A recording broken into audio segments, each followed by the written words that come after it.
The housing market is extremely sensitive to mortgage rates. And I'm going to share a little bit from the latest housing report from Stephen Thomas, my favorite economist, and who I follow almost religiously to see what he's saying and what he's forecasting, because it's so important. So for his latest report, he is talking about the sensitivity of airline travel to prices, because when you're going to book a trip, you're going to be looking at pricing, right? Or maybe not. Maybe you're one of the few that doesn't need to look at that. But definitely the airlines are always doing what they can to fill up their planes by adjusting the pricing. Well, when it comes to buying a home, what is it that impacts you? It's the interest rate, because that impacts your mortgage. By the way, I'm Holly McKhann, realtor, top 1% realtor in Orange County. Make sure you like and subscribe to my channel for more great real estate videos too. But back to the report, he talks about how home values skyrocketed higher as mortgage rates plunged to record lows from 2020 through the first few months of 2022. We all witnessed that, and it was nationwide. That changed as mortgage rates soared from 3.25% at the start of 2022 to 7.37% by October. In 2023, rates climbed from 5.99% in February to 8% in October. They remained above 8% from the end of July 23 through mid-December. So despite a limited supply, values do not change much when rates climb above 7%. The combination of elevated home prices and the high mortgage rate environment has resulted in an exceptionally rate-sensitive housing market. I see this, I feel it, I experience it as I'm going around with buyers, and they're looking week by week to see, or day by day sometimes, of where the rates are. It can be very challenging and frustrating when you are a home buyer. I get it, I feel your pain. The Federal Reserve set out on a course to bring down inflation, which had spiked to 9% by June of 2022. And even though it has dropped, it still has a ways to go before it hits their target of 2%.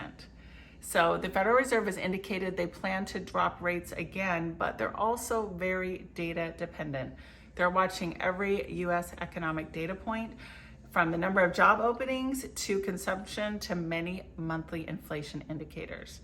So in December, right after they indicated they would be cutting rates in 2024, rates plunged from 7.09% to 6.62%. It's the lowest rate in 7 months. Since then, a series of economic reports suggest that the economy is not entirely cooled enough for the Fed to start its cuts. Many anticipated the cuts to begin as early as March, but it now looks more like June. This change resulted in rates climbing to 7.1% recently. I follow a website called Mortgage News Daily that shows the average 30-year conventional rate. That's what I look at. Of course, it's lower for FHA, it's higher for jumbo loans, but that's like a nice metric to track. And I get so bummed when I see that it's over 7%, and it has been recently. So if you want to track mortgage rates, mortgagenewsdaily.com is a great place that you can track it. So Stephen puts together a little table for us of how interest rates, what their impact on affordability is. So you can see that on the screen here. But he says if you have a $5,000 desired monthly payment at 7% interest, you can buy a home for $940,000.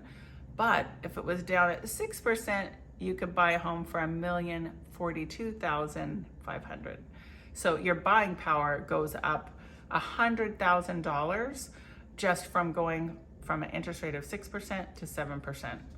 So as rates have risen, it has changed what buyers can afford.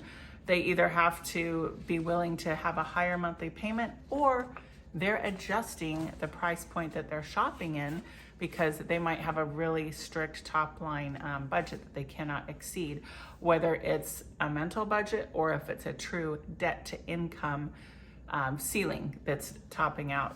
Something else, I'm going a little bit off topic here, off our housing report, but something to consider as a home buyer is how much your, what they would call fire insurance or hazard insurance is going to be, because that has actually blown up deals recently. If someone can't qualify, they're like the very tippy top of their debt to income ratio, and then suddenly their insurance that the lender may have expected to be $1,500 a year is now $3,500 a year. Just that little difference $2,000 a year, might be a couple $100 a month, could make them exceed their qualifying ability. So when you're shopping for a home, definitely find out about the insurability of the area you're looking in. Make sure it's not in a wildfire area, or if it is, just go in with your eyes open, knowing your insurance cost is going to be a lot higher, and then factor that into what you qualify for so that you don't have any of those nasty surprises in escrow or near the close of escrow when you suddenly can't qualify for the loan that you thought you could based on the insurance. Stephen also puts another table in looking at the scenario from a different direction. So we could look at various payments for a home based with changing mortgage rates. So he shows on this table that at a 6% rate, the payment would be $4,796, and at 7%, it's $5,322. So it's about $330 more per month when that interest rate goes up by 1%. So really interesting stuff. Make sure you can see the whole report down below. So if you want to check it all out, and I always love to share with you guys in the summary. I love this summary that he does at the end. And this shows county by county, like the current active. So right now, well, this was as of February 15th, but Orange County had 1,939 active available homes on the market. So just under 2,000. And our expected market time across all product types, from attached and detached, from something for 500,000 on up to 5 million or 50 million. So across all products, the expected market time was 42 days. That's pretty fast still. The 2 weeks prior, it was 45 days, and 4 weeks ago it was 56 days. So it's been coming down, meaning there's less inventory and things are selling quickly. So that's it. I want to share with you guys the distressed properties. So at the time, there was 5 total distressed properties on the market in Orange County. So super, super minuscule. I'll still get people saying, oh, I want to buy a foreclosure. Can you help me get a foreclosure?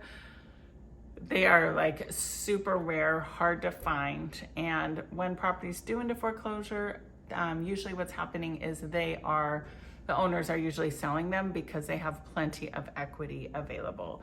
They don't need to let it go to the courthouse steps or go to auction or anything like that. So thanks so much for watching. I appreciate you guys hanging in there.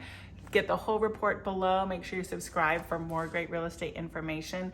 And as always, give me a call or a text or an email if you would like to talk more about your real estate needs, or if you have questions or comments about this video. And make sure you comment below anything on your opinions on this information as well.